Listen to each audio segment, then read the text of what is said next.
A desperate cowboy finds a woman imprisoned behind a sign reading, "Too ugly to marry." But saving her means risking everything he has left. When two broken hearts collide in the unforgiving desert, will they discover their true worth, or will the past destroy them both? In the harsh Arizona territory of 1867, where survival depends on strength and society judges worth by appearance, Ezra Blackwood, a man haunted by his violent past and down to his last 3 coins, stumbles upon Mercy Caldwell, caged like an animal and abandoned by a stepfather who saw her as nothing more than a burden. But as bounty hunters close in and deadly secrets about a hidden inheritance surface, these two outcasts must learn that sometimes the ugliest prisons are the ones we build in our own minds, and that true beauty lies not in what the world sees, but in the courage to love when everything seems lost. Blood dripped from Ezra's knuckles as he counted his last 3 coins by moonlight. The desert wind howled around his small campfire, carrying the scent of rain that would never come and promises that would never be kept. His horse whinnied softly, her ribs showing through patchy fur. Both rider and mount were dying by inches in the Arizona Territory's merciless heat. "Easy girl," Ezra whispered, his voice rough as sandpaper. He'd been talking to his horse more than people lately, which wasn't saying much since he hadn't seen another soul in 4 days. The year 1867 had been cruel to drifters like him, and autumn brought no relief from the sun's brutal kiss. His stomach cramped with hunger so fierce it doubled him over. When had he last eaten? Tuesday? Wednesday? The days blurred together like ink in water. The coins in his palm represented his final choice: feed himself or feed the mare. Without her, he'd die walking in this endless wasteland. With her, he might make it to the next town before starvation claimed them both. A coyote's howl split the night air, answered by another, then another. They were getting closer. Ezra checked his gun, 3 bullets left. Not enough for a pack, barely enough for himself if things went wrong. The firelight danced across his weathered face, showing every line that 32 years of hard living had carved into his features. He'd been running for so long he'd forgotten what it felt like to stand still. Kansas seemed like another lifetime, though the memories still woke him screaming some nights. The sound of gunfire, the smell of smoke, the way that boy had looked at him right before. No, Ezra shook his head, shoving the thoughts back into their dark corner. Not tonight. The fire crackled lower, and he fed it the last of his kindling. Tomorrow he'd have to move on, had to find something, anything, to keep them alive. The map in his saddlebag showed a settlement called Mesquite Flats about a day's ride north. Maybe they'd have work. Maybe they wouldn't ask too many questions about a man with calloused hands and haunted eyes. As dawn broke across the desert, painting the sky in shades of orange and pink, Ezra broke camp with movements that spoke of long practice. His mare snorted and stamped, eager to move after the cold night. The sun climbed higher, turning the world into a furnace that made every breath feel like swallowing glass. The trail to Mesquite Flats wound between tall cactuses and scattered rocks, each turn revealing more of the same endless brown landscape. Ezra's shirt stuck to his back with sweat, and his lips cracked despite the precious water he rationed from his near-empty canteen. The horse's hooves clicked against stone, the only sound in the vast silence. Then he saw smoke rising from somewhere ahead. Not the thin wisp of a campfire, but the thick black column of something burning. Something big. Ezra urged his horse forward, his hand drifting to his gun out of habit. In this country, smoke usually meant trouble, and trouble usually meant death. The settlement appeared around a bend in the trail like a fever dream. Adobe buildings squatted in the heat, their walls cracked and sun-bleached. A few scraggly trees provided patches of shade where dogs panted and chickens scratched at the hard-packed earth. The smoke came from a blacksmith's forge, where a giant of a man hammered red-hot iron with rhythmic strikes. But it wasn't the town that made Ezra's blood turn cold. It was what he saw at the edge of the settlement, behind a cabin that looked ready to fall down in the next strong wind. A woman sat in a wooden cage barely big enough for a pig. Her dress, once white, now hung in tatters around her thin frame. Dark hair fell across her face like a curtain, hiding her features from the world. But it was the sign nailed to the front of the cage that made Ezra's hands shake with rage. Too ugly to marry, carved in rough letters that spoke of cruel hands and crueler hearts. Ezra dismounted so fast he nearly fell, his legs weak from days in the saddle. The woman looked up at his approach, and he saw eyes the color of honey mixed with gold. They were beautiful eyes, filled with a sadness so deep it made his chest ache. But there was something else there too. A tiny flame of defiance that hadn't been snuffed out despite everything. "Please don't stare," she whispered, turning her face away. "I know what I look like." "Ma'am," Ezra said, his voice gentler than it had been in years. "I don't know who did this to you, but it ain't right. Nobody deserves to be caged like an animal." She laughed, but it sounded more like crying. "My stepfather says different. Says I'm too much trouble to keep around, too ugly to marry off. This is where ugly girls belong, he says." Ezra knelt beside the cage, studying the rope that held it shut. His fingers worked at the knots while his mind raced. Who could do such a thing? What kind of monster put a woman in a cage and left her to die? "What's your name?" he asked. "Mercy," she said so quietly he almost missed it. "Mercy Caldwell. Though most folks just call me that ugly girl, or worse." "Well, Mercy Caldwell," Ezra said, the rope finally giving way in his hands. "My name's Ezra Blackwood, and I don't see anything ugly about you. What I see is a woman who's been treated wrong by people who don't know beauty when it's staring them in the face."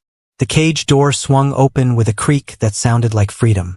Mercy stared at the opening as if she couldn't believe it was real. Her hands trembled as she reached toward the gap, then pulled back as if afraid it might snap shut again. "Why?" she asked.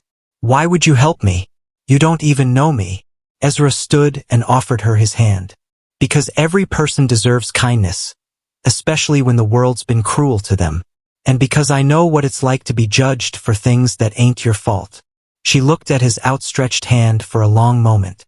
Her fingers were thin and pale when she finally took it, like bird bones wrapped in silk.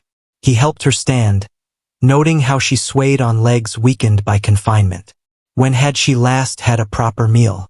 When had she last felt the sun on her face without bars between her and the sky? "Where will I go?"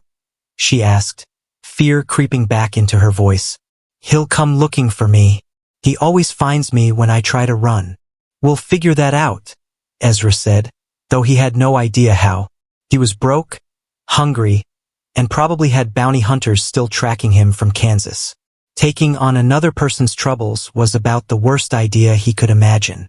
But looking at Mercy's grateful smile, the first real smile he'd seen in months, he knew he couldn't walk away.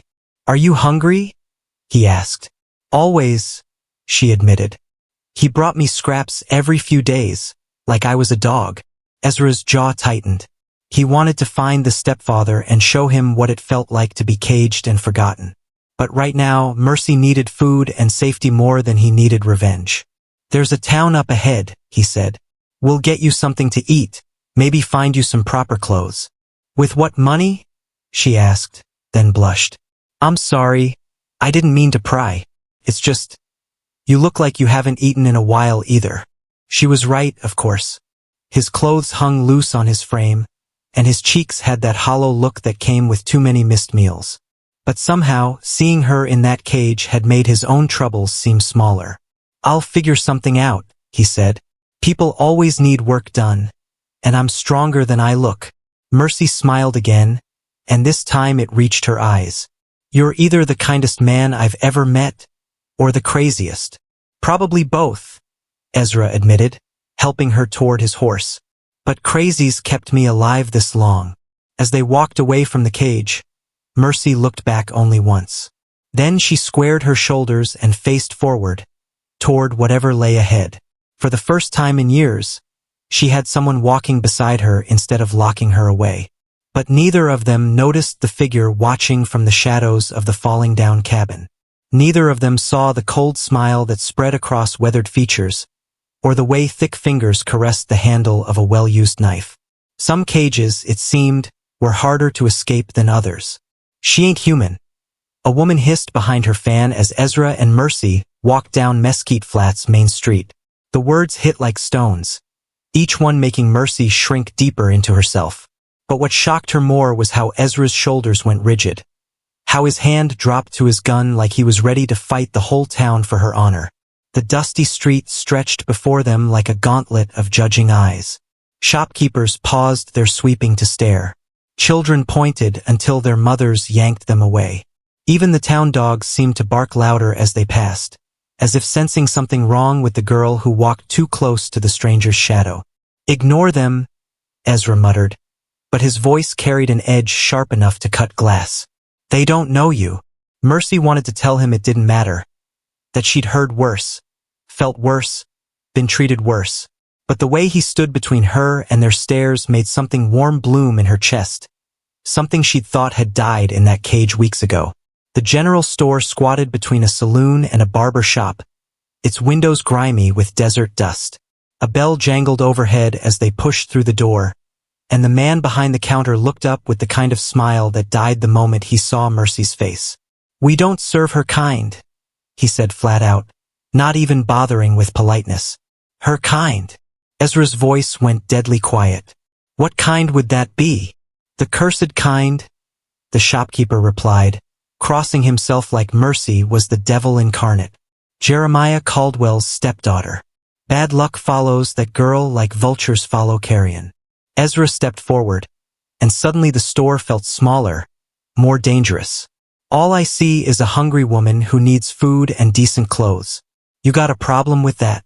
The shopkeeper's eyes darted to Ezra's gun, then back to his face. "Look, mister, I don't want trouble, but folks around here have long memories, and that girl's brought nothing but misfortune to anyone fool enough to help her." "What misfortune?" Ezra demanded. "Mrs. Henderson tried to give her work once. Next day, her chickens all died. Doc Miller treated a cut on her hand.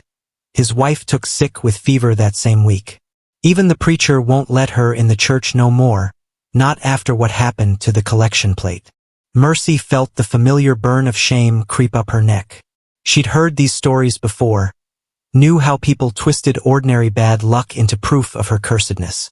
But hearing them told to Ezra made her want to crawl back into that cage and lock the door herself. "Coincidence," Ezra said, but she could hear doubt creeping into his voice. "Maybe," the shopkeeper shrugged. "But are you willing to bet your life on it?" For a moment, the store was silent except for the buzz of flies against the windows. Then Ezra pulled out his 3 coins and slammed them on the counter hard enough to make the candy jars rattle. "Beans, bread, and whatever dress you got that'll fit her," he said. "And keep your superstitions to yourself." The shopkeeper looked at the coins, then at Ezra's face, then at the gun hanging low on his hip. Slowly, reluctantly, he began gathering the requested items. While they waited, Mercy noticed other customers filtering in and out of the store. A rancher buying rope, a Mexican woman purchasing flour, a young cowboy picking up tobacco. Each one gave her the same look, part fear, part disgust, part pity. It was the pity that hurt most. "Here," the shopkeeper said, wrapping their purchases in brown paper. "But don't come back. I got a business to protect." Outside, the sun had climbed higher, turning the street into a furnace. Ezra helped Mercy onto his horse, and she felt the weight of a dozen stairs following their every move. But something else followed them too, the sound of hoofbeats coming fast from the south. "Ezra," she whispered, her voice tight with fear. He heard it too. His hand went to his gun as he turned to see who was riding hard toward Mesquite Flats. The dust cloud on the horizon was still too far to make out faces, but something about the way those horses moved spoke of purpose, of men who weren't stopping for pleasantries. "How many people knew you were here?" Ezra asked. "Just Jeremiah," Mercy said. "But he told me he was heading to California, said the desert could solve his problems." The hoofbeats grew louder, closer, and with them came a sound that made Mercy's blood freeze. A voice she'd hoped never to hear again, carried on the desert wind like a curse. "Mercy, get your worthless hide out here." Jeremiah Caldwell had come home, but he hadn't come alone. Through the shimmering heat, Mercy could see 3 riders with him. Hard men with cold eyes and guns that had seen plenty of use. The kind of men who did ugly work for uglier money. "We need to go," she whispered. "Right now." Ezra was already moving, his hands steady despite the danger bearing down on them. He helped her into the saddle behind him, feeling how she trembled against his back. But when he looked at her face, he didn't see the broken woman from the cage. He saw steel beneath the fear, fire beneath the tears. "Hold tight," he said. "Where can we run?" she asked. "He'll follow us to the ends of the earth before he lets me go free." Ezra urged his horse into a trot, then a gallop as they cleared the edge of town. Behind them, shouts erupted as Jeremiah and his men reached Mesquite Flats. Questions would be asked. Answers would be given. And then the chase would begin in earnest. "We're not running," Ezra said, his voice carrying over the thunder of hooves. "Not anymore." "Then what are we doing?" He smiled, and it was the kind of smile that had earned him a reputation in Kansas. Equal parts charm and danger. "We're going to make a stand." The desert stretched before them like an ocean of sand and stone, full of places to hide and ways to disappear. But Ezra wasn't looking for hiding spots. He was looking for high ground, defensible positions, anything that would give them an advantage when Jeremiah came calling. Because he was coming. The dust cloud behind them proved that much. And when he arrived, Ezra intended to be ready. The abandoned mine shaft looked like a mouth in the hillside, dark and forbidding in the afternoon sun. Ezra studied the rocky slope leading up to it, calculating angles and escape routes with the cold precision of a man who'd learned to think 3 moves ahead or die trying. "This place gives me the shivers," Mercy said, sliding down from the horse. Her new dress, plain brown cotton that fit well enough, was already dusty from their hard ride into the foothills. "Folks say it's haunted." "Good," Ezra replied, checking his gun for the 100th time. "Maybe the ghosts will scare off your stepfather." They'd been riding for 2 hours, pushing the horse harder than Ezra liked but not having much choice. The dust cloud behind them had stayed constant, neither gaining nor falling back. Jeremiah and his men were experienced trackers, and they knew this country better than Ezra did. But Ezra knew other things. He knew how to read terrain, how to use the land as a weapon. This mine offered everything he needed. High ground, multiple exits, and stone walls thick enough to stop bullets. "Why are you doing this?" Mercy asked as they climbed toward the mine entrance. "You could have left me in town. Could have ridden away clean." Ezra paused in his climbing, looking back at her with eyes that held too much sadness for a man his age. "You ever been so tired of running that you'd rather stand and fight, even if it kills you?" "Every day," she admitted. "Then you understand." The mine shaft stretched back into darkness, its timbers old but still solid. Ezra found what he was looking for about 50 feet in. A natural chamber where the miners had followed a vein of silver that had played out years ago. The space was big enough for 2 people but narrow enough that anyone coming after them would have to come single file. "Perfect," he muttered, checking the walls for loose rock that might come down in a fight. Outside, the sound of approaching horses echoed off the canyon walls. They were close now, maybe 10 minutes away at most. Ezra positioned himself near the mine entrance where he could see the slope below, his rifle ready and a box of cartridges within easy reach. "What's the plan?" Mercy asked, crouching behind a pile of broken stone. "Simple," Ezra said. "They come up, we shoot down. Gravity's on our side. And this entrance is narrow enough that they can't rush us all at once. What if they wait us out? Then we use the back exit I spotted on our way in. This mine's got more holes than a church screen door." The first rider appeared at the bottom of the slope, a big man with a beard like tangled wire and clothes that had seen better decades. Even from a distance, Ezra could see the family resemblance between him and Mercy. Same stubborn jaw, same determined eyes. But where Mercy's eyes held warmth, Jeremiah's held only cold calculation. "Mercy!" Jeremiah's voice bounced off the rocks like thunder. "I know you're up there, girl. Come down peaceful. And I won't hurt your new friend too bad." "Don't answer," Ezra whispered. But Mercy was already moving, stepping into view at the mine entrance. I'm not coming back, Jeremiah. Find yourself another victim. Victim? Jeremiah laughed, but there was no humor in it. Girl, you've been nothing but trouble since the day your mother married me. Cost me 3 good marriage prospects and more money than you're worth. Then let me go. Can't do that, Jeremiah called back. See, I found myself a buyer. Man in Tucson who collects unusual women. Pays good money for the ones nobody else wants. Ezra's blood turned to ice. He'd heard stories about men like that. Wealthy perverts who treated women like livestock, keeping them locked away for their own twisted pleasures. The thought of Mercy in such hands made his trigger finger itch. Over my dead body, he called down. That can be arranged, one of Jeremiah's companions replied. The man was smaller than Jeremiah but carried himself like a professional killer. His coat hung open, revealing not 1 but 2 guns. Name's Pike. Maybe you heard of me. Ezra had heard of him. Pike Morrison, they called him. A bounty hunter with a reputation for bringing his targets back dead more often than alive. The fact that Jeremiah could afford Pike's services meant this wasn't just about family anymore. There was serious money involved. Heard you were faster, Ezra called back. Guess the stories were wrong. Pike's laugh was like breaking glass. Come down and find out, stranger. How about you come up instead? I'll wait right here. The standoff stretched like a wire ready to snap. 4 men at the bottom of the slope, 2 people in the mine. The afternoon sun beat down mercilessly, turning the rocks into ovens and the air into something you had to chew before swallowing. Then Mercy did something that surprised everyone. She stood up, walked to the very edge of the mine entrance, and started pulling pins from her hair. The long brown strands fell around her shoulders like a waterfall, catching the light and transforming her face completely. You want to see ugly, Jeremiah? She called down. Take a good look.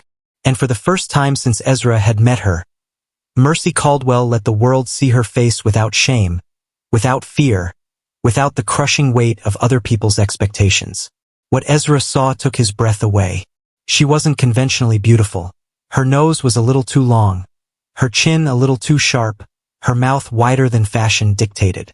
But there was something in her face that went deeper than beauty, something that spoke of strength and kindness and a spirit that refused to be broken despite everything the world had thrown at her. Sweet Jesus, one of Jeremiah's men whispered, loud enough for everyone to hear. She ain't ugly at all. Shut up, Carlos, Jeremiah snapped, but Ezra could hear doubt creeping into his voice. Boss, Carlos continued, maybe we should think about this. Girl like that, with spirit like that. There's men who'd pay good money to marry her proper like. I said shut up, but the damage was done. Ezra could see it in the way the men looked at each other, in the way Pike shifted uncomfortably in his saddle. They'd been told they were hunting down a monster, but what they saw was just a woman who'd been told she was worthless so many times she'd started to believe it. Until now. I'm not going back to that cage, Mercy announced, her voice carrying across the canyon like a battle cry.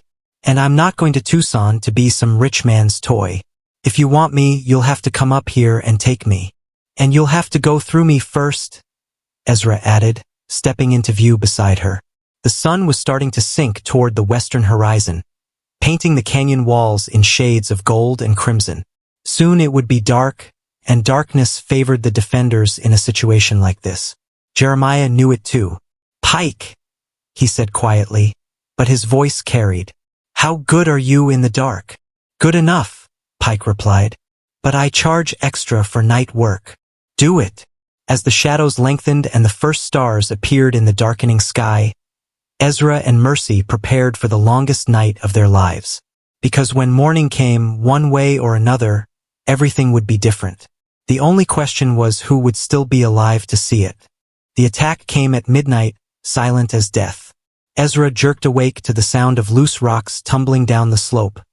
Not the random clatter of settling stone, but the careful disturbance of someone trying very hard to be quiet. His hand found his gun before his eyes opened fully, muscle memory from years of sleeping with one ear open. They're coming, he whispered to Mercy, who'd been dozing against the mine wall with a spare blanket wrapped around her shoulders.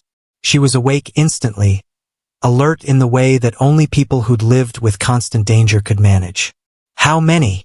Don't know yet. Ezra crawled to the mine entrance, peering out into the star-filled darkness. The canyon below was a pool of black shadows, broken only by the faint silver glow of moonlight on stone. But somewhere in that darkness, men were moving. A pebble clinked against rock, closer this time. Then another. They were climbing the slope, using the night as cover to get within striking distance.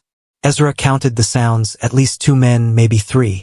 Pike was good at this, he had to admit. Most men would have made enough noise to wake the dead. "Can you use a gun?" Ezra asked. "My father taught me before he died," Mercy replied. "But that was years ago.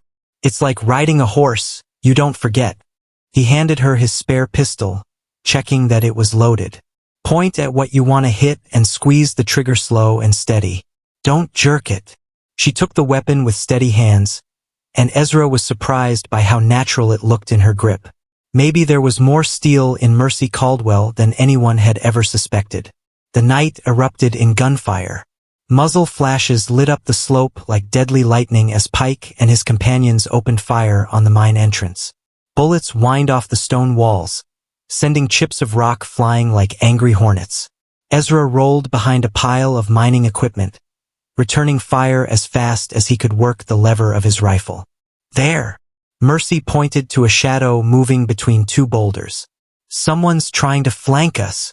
Ezra swung his rifle toward the movement and fired. The shadow stumbled, cursed loudly in Spanish, then disappeared behind the rocks. Hit but not down. Carlos, probably, Jeremiah's Mexican companion who'd seemed to have second thoughts about the whole enterprise. "Nice eye," Ezra said, ejecting the spent cartridge. "Keep watching that side." The firefight settled into a deadly rhythm. Bursts of shooting followed by tense silence as both sides reloaded and repositioned. Pike was trying to pin them down while his companions worked their way closer. It was a good strategy, but it had one flaw: time was on the defender's side. Every minute that passed was another minute for the attackers to make a mistake. Pike made his first mistake 20 minutes into the fight. Impatient with the slow progress, he broke cover and made a dash for a better position.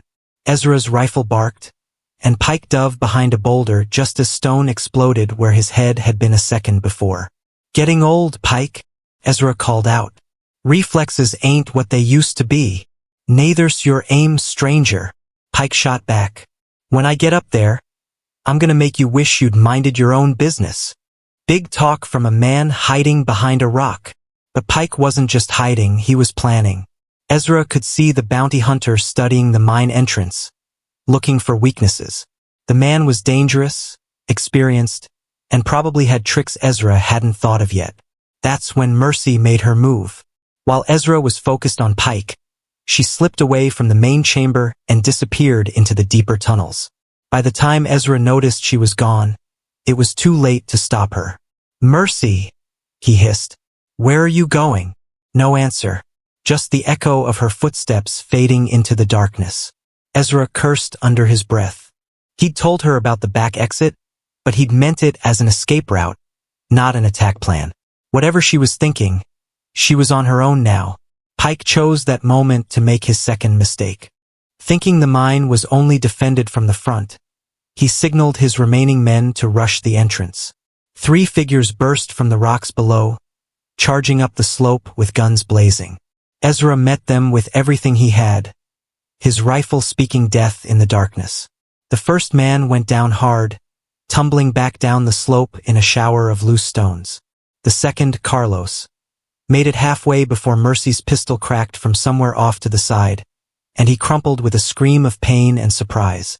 Pike himself almost made it to the mine entrance before Ezra's final shot caught him in the shoulder, spinning him around and sending him sprawling among the rocks. Then, suddenly, the canyon was quiet except for the groans of wounded men and the whisper of wind through stone. Ezra waited, rifle ready, listening for any sign that the fight wasn't over. But as the minutes passed and no more shots came, he began to believe they might have one. That's when Jeremiah's voice echoed up from the darkness below. "Mercy, I know you can hear me." Your friends can't protect you forever. I got more men coming, and when they get here, things are gonna get real unpleasant. Ezra frowned. More men? That hadn't been part of the deal Pike had made. Unless...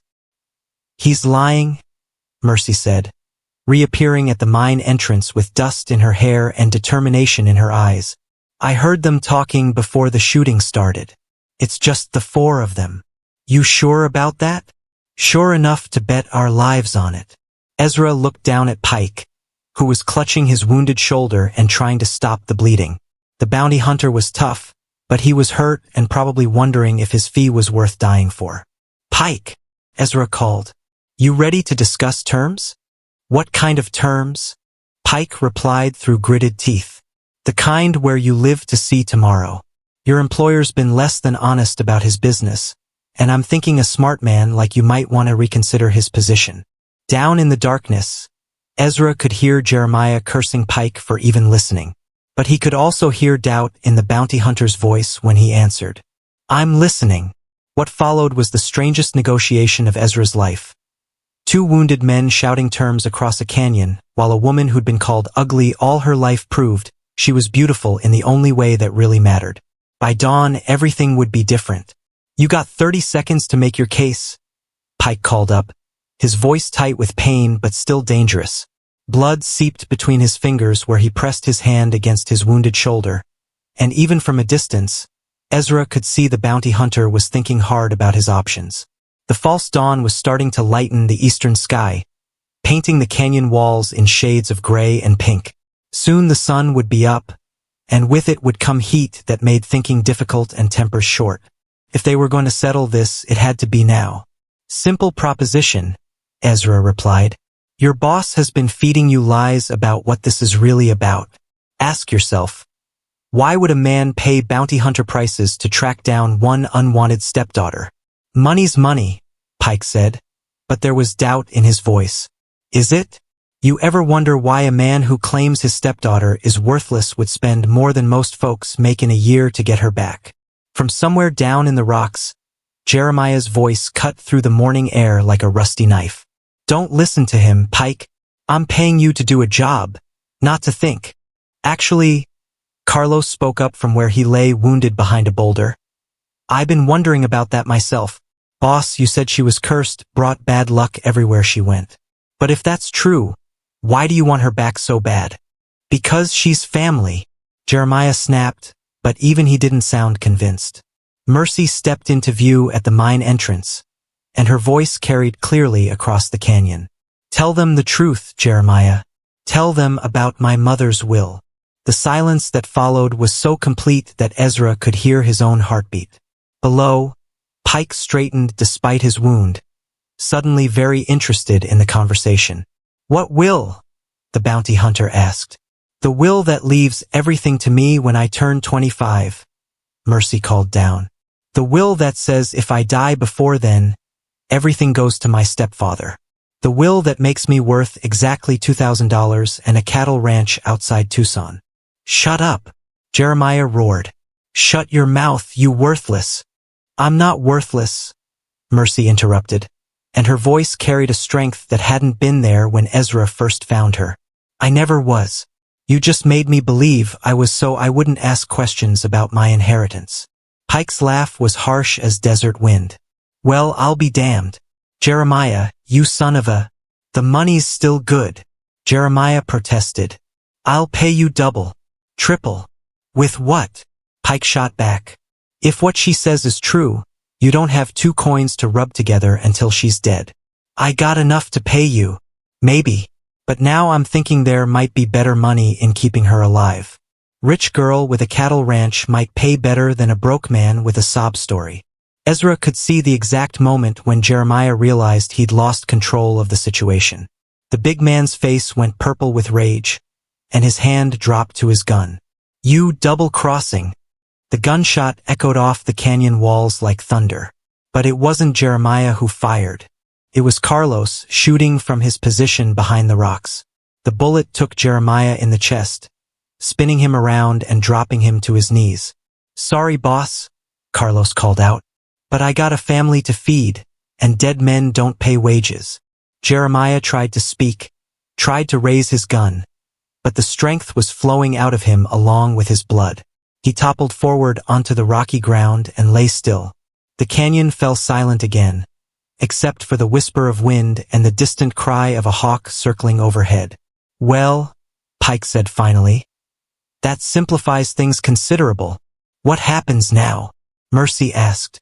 Pike considered this, his professional mind working through the new situation. "Now I got a choice to make.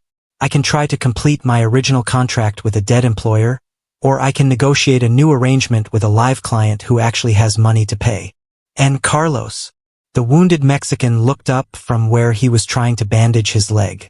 "Señorita, I think maybe it's time I found a new line of work. This bounty hunting business is too dangerous for an old man like me." Ezra kept his rifle ready, not entirely trusting the sudden change in their fortunes. But Pike was a professional, and professionals understood when a job had gone bad beyond salvaging. "I got a proposition," the bounty hunter said. "You folks want to ride out of here peaceful, that's fine by me. But I keep Jeremiah's horse and gear as payment for services rendered. And the Mexican keeps his mouth shut about what happened here." "What about the law?" Ezra asked. "What law?" "Sheriff's 3 days ride from here, and by the time anybody comes looking, all they'll find is a man who got shot trying to kidnap his stepdaughter. Happens more than you'd think in this territory." Mercy looked at Ezra, then down at Pike and Carlos. "And you'll let us go? Just like that?" "Just like that," Pike confirmed. "But if I ever see either of you again, we might have words. I don't like being lied to, and I especially don't like employers who try to get me killed over family squabbles." "Fair enough," Ezra said. He lowered his rifle but didn't set it aside entirely. "Carlos, you need help with that leg?" "I'll manage, senor. It's not so bad." As the sun climbed higher and the canyon began to heat up, the strange quartet made their arrangements. Pike took Jeremiah's horse and saddlebags, finding more money than he'd expected but less than he'd been promised. Carlos fashioned a crutch from a dead branch and prepared for a long walk to the nearest town. And Ezra and Mercy gathered their few possessions, ready to ride toward whatever future awaited them. "Where will you go?" Pike asked as they prepared to part ways. "North," Ezra said. "Maybe Colorado territory. Maybe Wyoming. Somewhere we can start fresh." "And you?" Pike looked at Mercy. "You really inherit all that when you turn 25? Mercy smiled, and it was the kind of smile that could light up a dark room. "Ask me in 3 months when my birthday comes around." Pike chuckled despite himself. "Girl, you got more sand than most men I know. You'll do fine wherever you end up." As they rode away from the canyon, Mercy looked back only once. Not at the mine or the rocks where they'd made their stand, but at the spot where Jeremiah lay still and cold in the morning sun. "Any regrets?" Ezra asked. "Only one," she replied. "I regret it took me so long to realize that ugly is something people do, not something people are." The desert stretched before them, vast and dangerous and full of possibilities. But for the first time in either of their lives, they weren't running toward something or away from something else. They were riding toward home, whatever that might look like when they found it. 3 weeks later, the fever came like a thief in the night. Mercy woke to find Ezra shivering beside their small campfire, his skin burning hot despite the cool mountain air of the Colorado territory. She pressed her hand to his forehead and felt her heart sink. This wasn't just tiredness from hard travel. "Ezra," she whispered, shaking him gently. "Wake up." His eyes opened, but they were glassy and unfocused. "Mercy? Where are we?" "We're safe," she said, though safety felt like a luxury they couldn't afford. They'd been riding hard for weeks, following mountain trails that barely deserved the name, staying ahead of anyone who might be looking for them. Now, miles from the nearest town, with winter coming fast and Ezra burning up with sickness, safe was the last thing they were. "I can't seem to get warm," Ezra mumbled, pulling his blanket tighter around his shoulders. Mercy knew the signs. Her mother had died of lung fever when she was 12, and this looked exactly the same. The hot skin, the shaking, the way his breathing sounded wet and labored. If she didn't get help soon, She might lose the only person who'd ever seen her as something more than a burden. But help meant going to town. And going to town meant risking questions, recognition, maybe even the law. Pike had kept his word about letting them go. But that didn't mean other bounty hunters wouldn't come looking. Word had a way of traveling in the territories. And a man with Ezra's reputation couldn't stay hidden forever. "Listen to me," she said, kneeling beside him and taking his hot hands in her cool ones. "I'm going to ride into Pine Ridge for supplies. Medicine, maybe a doctor if there is one." "No." Ezra tried to sit up but fell back against his saddle with a groan. "Too dangerous. If someone recognizes you, then I'll make sure they don't." Mercy had been thinking about this moment for days, ever since she'd first noticed him coughing. "I'll wear your spare clothes. Keep my head down. Nobody's looking for a boy traveling alone." "Mercy, you do it for me," she said firmly. "You did do it for me. Now it's my turn." Before he could argue further, she was already moving. She changed into his spare shirt and pants, both too big but workable if she cinched them tight with rope. His extra hat covered most of her hair, and a little dirt on her face would hide what the shadow of the brim couldn't. The transformation was startling. Looking at her reflection in the stream nearby, Mercy barely recognized herself.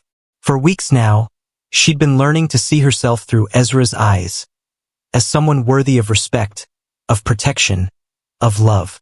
But this disguise reminded her of something important. She could be whatever she needed to be to survive. "I'll be back before dark," she promised, checking that Ezra's gun was loaded and within reach. "If anyone comes looking, you just rest and let me handle it when I get back." The ride into Pine Ridge took 2 hours, following a trail that wound through stands of aspen and pine. The town was bigger than Mesquite Flats, but still small enough that strangers would be noticed. Mercy tied her horse outside the general store and walked in with what she hoped looked like a young man's confident stride. "Help you, son?" the shopkeeper asked. He was a kindly-looking man with graying hair and spectacles that sat crooked on his nose. "Yes, sir," Mercy said, lowering her voice to sound more masculine. "My pa's taken sick with fever.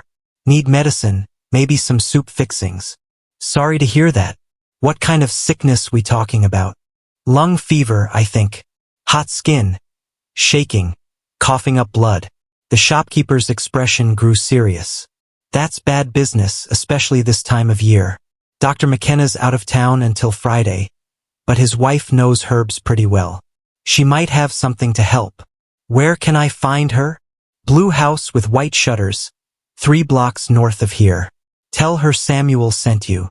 Mercy paid for beans, bread, and a bottle of whiskey that Samuel recommended for cleaning wounds and easing pain. Then she made her way to the Blue house, hoping Dr. McKenna's wife would be as helpful as Samuel suggested. Mrs. McKenna turned out to be a small woman with capable hands and sharp eyes that seemed to see right through Mercy's disguise. But if she noticed anything unusual about her visitor, she kept it to herself. "Lung fever's serious," she said after Mercy described the symptoms. "How far out are you camping?" "About 2 hours' ride." "That's too far to bring him in, especially if he's as sick as you say." Mrs. McKenna disappeared into her kitchen and returned with a canvas bag filled with herbs, tinctures, and small glass bottles. "This willow bark tea will help with the fever. The mint and pine needle mixture is for his breathing. And this," she held up a dark brown bottle, "is laudanum. Use it sparingly, but it'll help him rest." "How much do I owe you?" $5 for the medicines. "But I want you to promise me something. If he gets worse, you bring him in no matter what. Pride won't keep a man alive when the fever's got hold of him." Mercy promised and paid, though the money came from their dwindling supply. On the way back to the store for her horse, she passed a newspaper office with the latest edition posted in the window. Her blood turned cold as she read the headline, "Wanted, Ezra Blackwood. Reward increased to $1,000. Below the headline was a detailed description and an artist's sketch that looked uncomfortably accurate. The article mentioned his connection to an unknown female accomplice, and warned that both should be considered armed and dangerous. Someone had been talking, Pike maybe or Carlos. Or perhaps word had simply gotten out despite their precautions. Either way, their situation had just become much more complicated. Mercy rode back to camp with her mind racing. $1,000 was more money than most people saw in a lifetime. Every drifter, bounty hunter, and desperate man in the territory would be looking for them now. And Ezra was in no condition to run. She found him worse than when she'd left. The fever had climbed higher, and his breathing sounded like it came through wet cloth. When she knelt beside him and spoke his name, it took several tries to get his attention. Did you get what we needed?" he asked. "I got it." She mixed the willow bark tea according to Mrs. McKenna's instructions, adding honey to make it more palatable. "But we got problems, Ezra. Big ones." She told him about the newspaper, about the increased reward, about the description that would make hiding much harder. As she talked, she helped him sip the bitter tea, watching color slowly return to his cheeks. How long have we got?" he asked. "I don't know. Could be days, could be hours. Depends on who saw that paper and how bad they need money." Ezra was quiet for a long time, thinking. When he finally spoke, his voice was stronger, as if the medicine was already helping. "There's a place up in the high country. Abandoned prospector's cabin I used years ago when I was running from that business in Kansas. Nobody knows about it, and the trail's too hard for most folks to follow. Can you travel? With enough laudanum and willow bark tea, I can do whatever I have to do." As night fell around their small camp, Mercy prepared for what might be their hardest journey yet. The high country meant cold, thin air, and trails that could kill the unwary.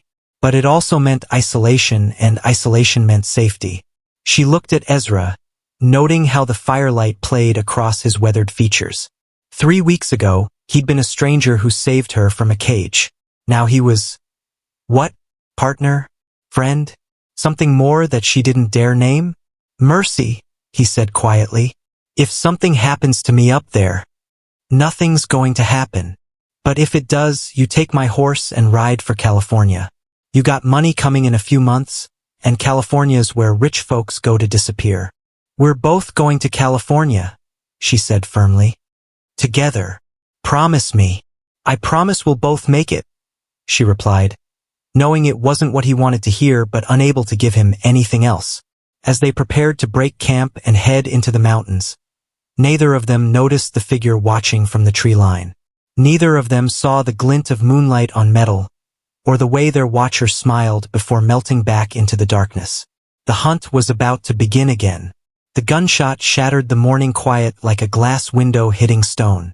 Mercy jerked awake to find a stranger standing over their campfire with a smoking pistol in his hand, and Ezra's coffee pot spinning in the dirt with a bullet hole through its side. "Nobody move," the man said pleasantly, as if he were commenting on the weather. He was young, maybe 25, with the kind of smooth face that made people underestimate him until it was too late. "Name's Jack Burns, and I believe there's some folks who'd pay good money to meet you too."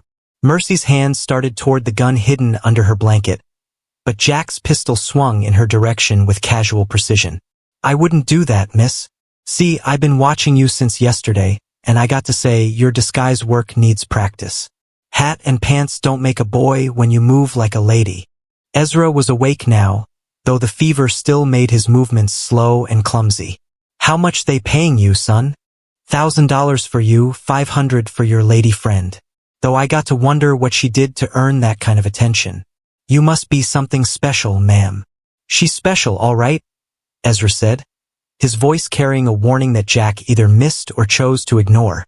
"Special enough that smart men know to leave her alone." Jack laughed, but there was something nervous in the sound. Smart men also know when they're looking at more money than they'll see in 10 years of honest work. "Now, I'm going to need both of you to stand up real slow and keep your hands where I can see them." As they complied, Mercy caught Ezra's eye and saw him nod slightly toward a pile of rocks behind Jack.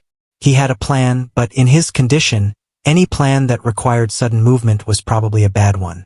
"You know," she said conversationally, "that coffee pot was the only one we had. Now what are we supposed to drink out of?" "Won't be your problem much longer," Jack replied. I got instructions to bring you back alive, but they didn't say nothing about comfortable. Alive's good, Mercy said. But I'm curious. Alive for who? Who's paying that kind of money for a drifter and his ugly companion? Jack's smile faltered slightly. Lady, if you're ugly, then I'm the King of England. But that ain't none of my business. Money's money, and I got debts to pay. What kind of debts? The kind that get you buried in an unmarked grave if you don't pay them quick. Jack was getting nervous now, talking too much the way young men did when they were trying to prove they weren't scared. See, I got involved with some card players in Denver who didn't appreciate my creative approach to poker. Now I got 2 weeks to come up with their money, or they're gonna come up with pieces of me. So you figured bounty hunting was easier than honest work? Figured it was easier than being dead. That's when Ezra made his move. Not the sudden, dramatic leap Mercy had expected, but something much cleverer. He started coughing, the wet, horrible coughing that came with his fever, and doubled over as if he couldn't breathe. Please, he gasped between coughs. Water. Can't breathe. Jack hesitated, his gun wavering as human instinct warred with professional caution. In that moment of uncertainty, Mercy acted. Not toward the gun she'd been reaching for, but toward Jack himself. She didn't try to overpower him. At barely 100 pounds, that would have been suicide. Instead, she used the one weapon she'd never thought to value, her brain. You know what? She said, taking a step closer. You're right about the money, but you're wrong about who's going to pay it. What's that supposed to mean? It means, Mercy said, taking another step, that you're about to make the biggest mistake of your short life. See, Ezra, there isn't just some drifter with a price on his head. He's Ezra Blackwood. And me? I'm the woman who's about to inherit $2,000 and a cattle ranch. Jack's eyes went wide. You're lying. Am I? Think about it. Why would anyone pay that much for a nobody and his girlfriend? We're worth more alive than dead, which means we're worth more free than captured. I don't understand. Simple, Mercy said, now close enough to see the sweat beading on Jack's forehead. You can collect $1,000 from whoever's hunting us, or you can help us get to California and collect $2,000 from my inheritance, plus a cut of whatever the ranch is worth. That's if you're telling the truth. Boy, Ezra said, his coughing fit subsiding at exactly the right moment. Do I look like the kind of man who travels with liars? Jack looked back and forth between them, his gun hand starting to shake. This is crazy. I don't even know you people. No, Mercy agreed. But you know debt. You know what it's like to have dangerous men hunting you. Help us, and maybe we can help each other. How do I know you won't just shoot me once I put this gun down? Because, Mercy said gently, if we were the kind of people who shot folks in cold blood, you'd already be dead. That coffee pot would be your head. For a long moment, Jack stood frozen, his young face cycling through confusion, fear, hope, and back to confusion. Finally, slowly, he lowered his gun. You really got a ranch coming to you? 3 months, Mercy confirmed.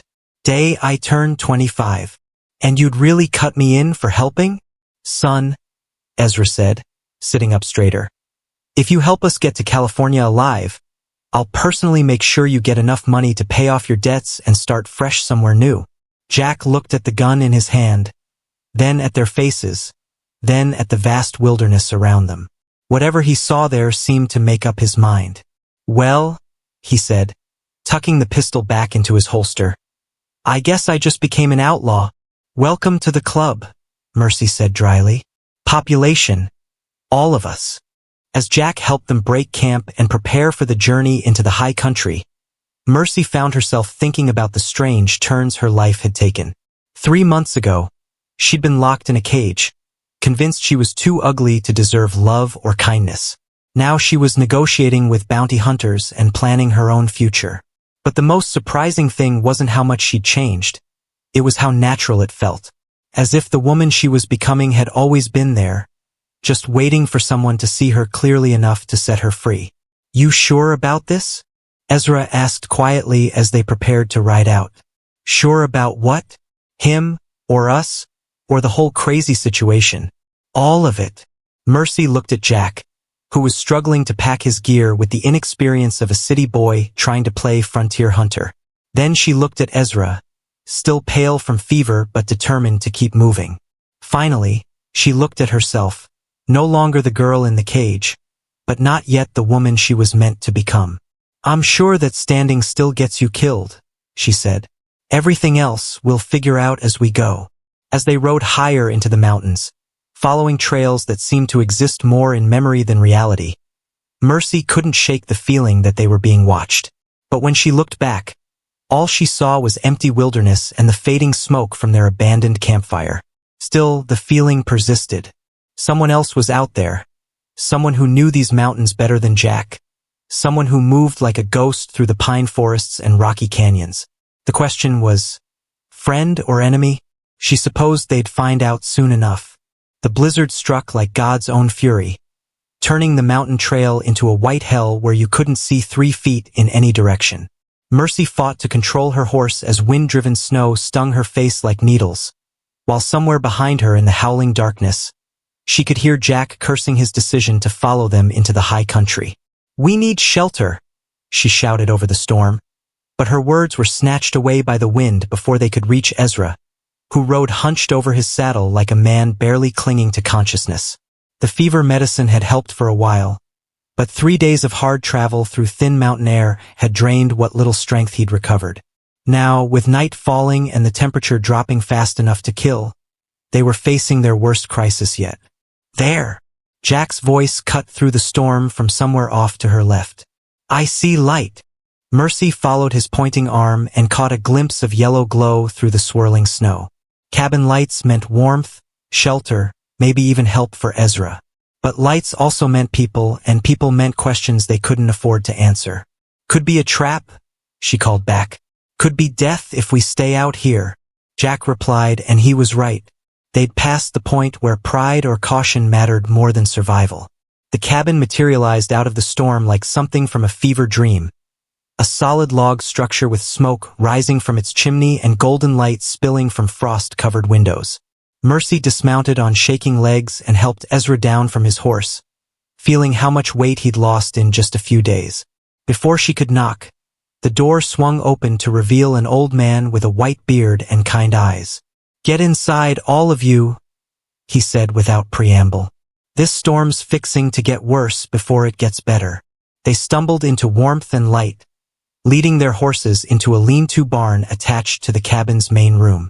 The old man, who introduced himself as Isaac Thornfield, took one look at Ezra and shook his head grimly. "That man's got the lung fever," he said. "Been doctoring animals and people up here for 30 years, and I know the signs. Get him by the fire while I fetch my medicine bag." "We can pay," Mercy said quickly, not wanting to seem like beggars. "Never said you couldn't.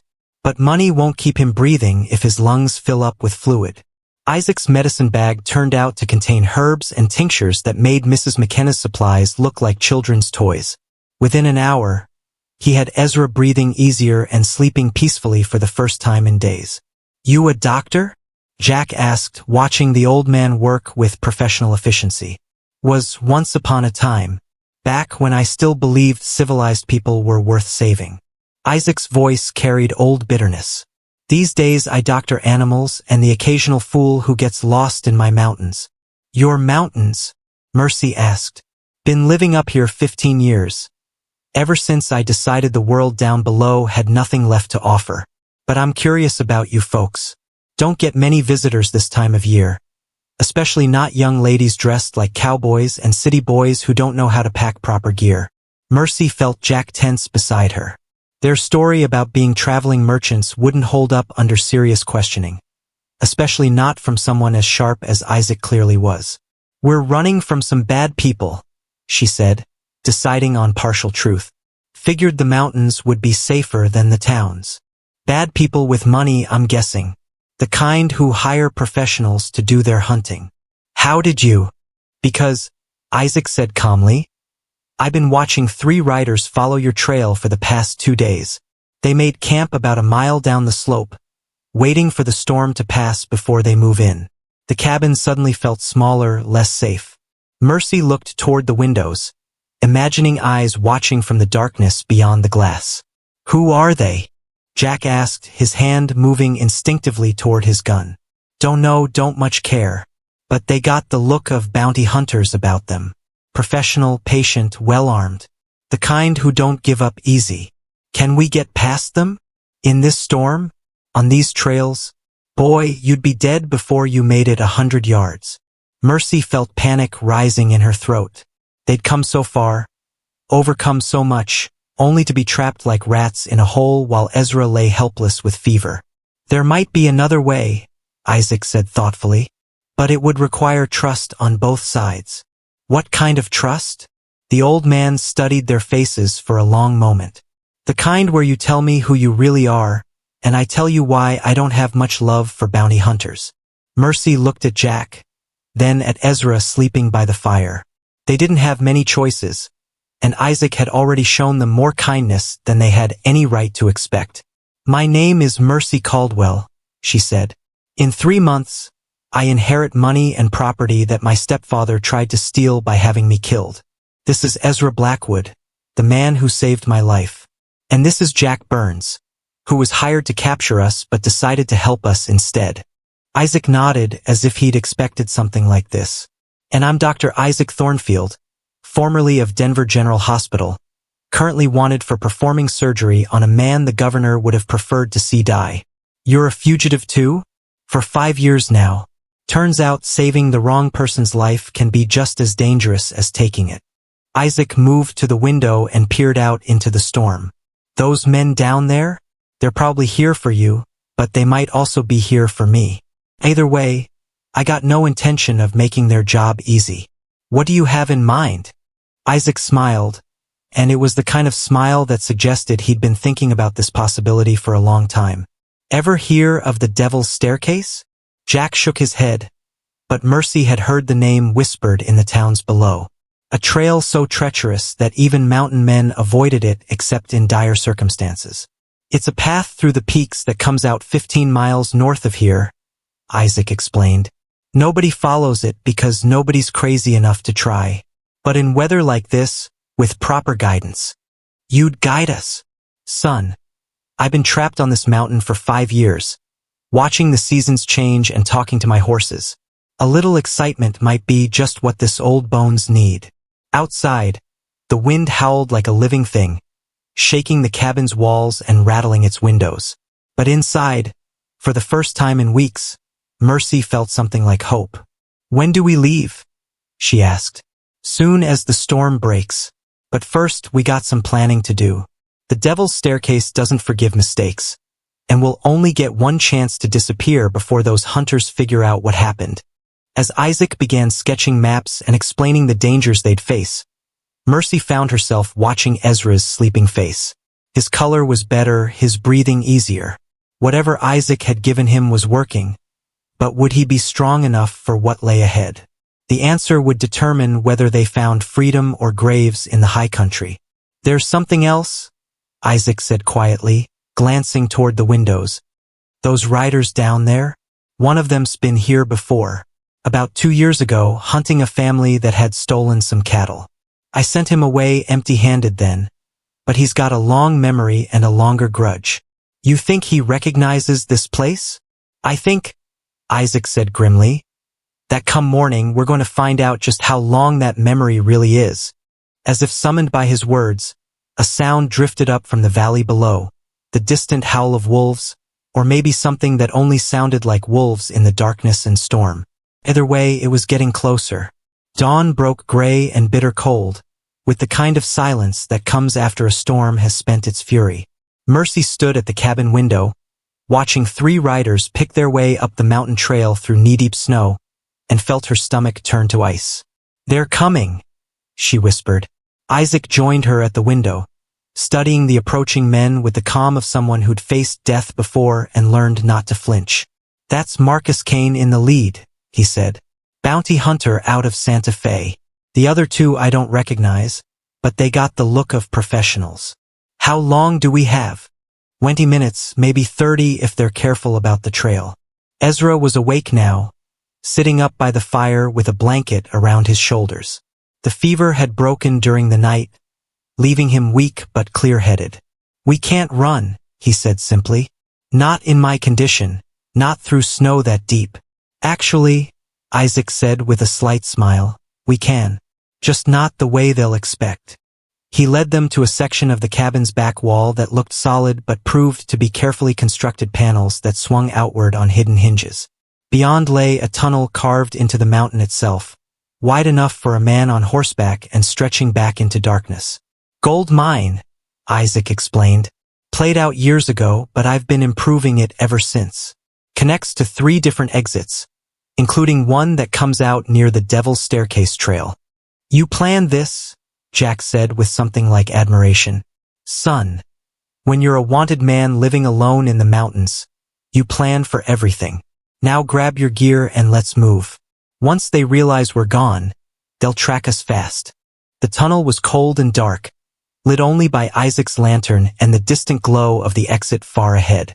Their horses' hooves echoed strangely off the stone walls, and Mercy found herself thinking about all the men who dug this passage, dreaming of gold and finding only hard rock and broken hopes. "How far?" she asked. "Half a mile to the first junction, then another quarter-mile to the exit we want." Isaac's voice carried easily in the enclosed space. "But once we're out, we'll be on the Devil's Staircase proper. No going back after that." Behind them, somewhere in the distance, came the sound of splintering wood. Cain and his men had reached the cabin and found it empty. "They'll figure it out quick," Ezra said, his voice stronger than it had been in days. "Professional hunters don't give up just because their prey disappears." "Let them figure," Isaac replied.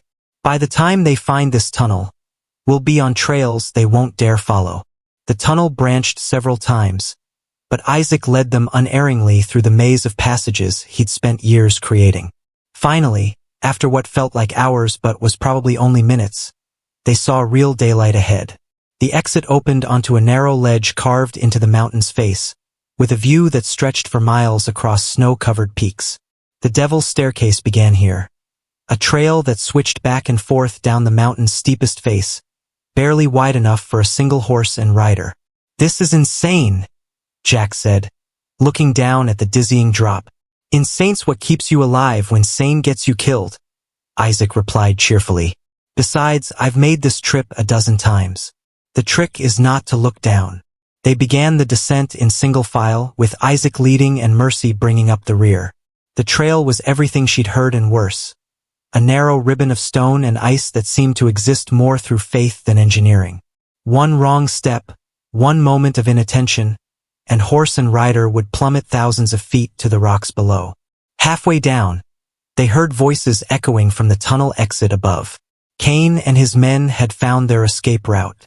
"Move faster," Isaac called back. "They'll be coming hard now." But fast and safe didn't go together on the Devil's Staircase. They could only move as quickly as the trail allowed, trusting their horses' sure feet and their own nerve to see them through. That's when the shooting started. The first bullet sparked off the rock face near Mercy's head, followed immediately by the crack of a rifle from somewhere above. Cain had reached the tunnel exit and was trying to pick them off from long range. "Don't look up," Isaac shouted. "Keep moving." More shots followed, but shooting downward at moving targets was nearly impossible even for a marksman. The bullets went wide or low, striking stone and sending chips flying but doing no real damage. Then Jack's horse stumbled. The animal caught itself before falling, but the near miss shook the young man's confidence. His face went white, and Mercy could see him starting to panic. "Jack!" she called. "Look at me, not the drop." "I can't do this," he said, his voice tight with fear. "I'm going to fall." "No, you're not.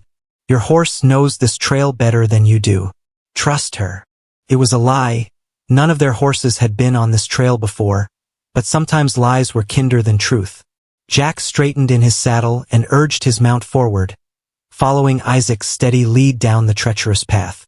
The shooting stopped as they moved out of rifle range, but Mercy knew Cain wouldn't give up. He'd find another way down, maybe even risk the Devil's Staircase himself if the bounty was big enough. 2 hours later, they reached the bottom of the trail and found themselves in a different world. Here, protected by the mountain's bulk, the snow was lighter and the air warmer. A stream ran through the valley floor, and the trees grew thick enough to hide an army. "We made it," Jack said, dismounting on shaking legs. "We made it down," Isaac corrected. "But we're still being hunted, and Cain knows these mountains almost as well as I do. He'll find another way to pick up our trail." "How long do we have?" "Day, maybe 2 if we're lucky. But there's something else you need to know." Isaac's expression had grown serious. "This valley leads to 3 different passes, but only one of them goes where you want to go. The others lead to dead ends or back to towns where Cain has friends. Which pass do we take?" "That depends on how much you trust me, and how much you want to live free instead of just live." Mercy looked at Ezra, who was sitting his horse better than he had in days, then at Jack, who was slowly getting his color back after their harrowing descent. "What do you mean?" Isaac smiled, and there was something in his expression that spoke of secrets kept too long. "I mean, there's a 4th option you don't know about yet. A place where people like us can disappear completely, if we're willing to leave our old lives behind forever." The wind whispered through the valley, carrying the scent of pine and snow and possibilities. Somewhere behind them, Marcus Cain was probably planning his next move.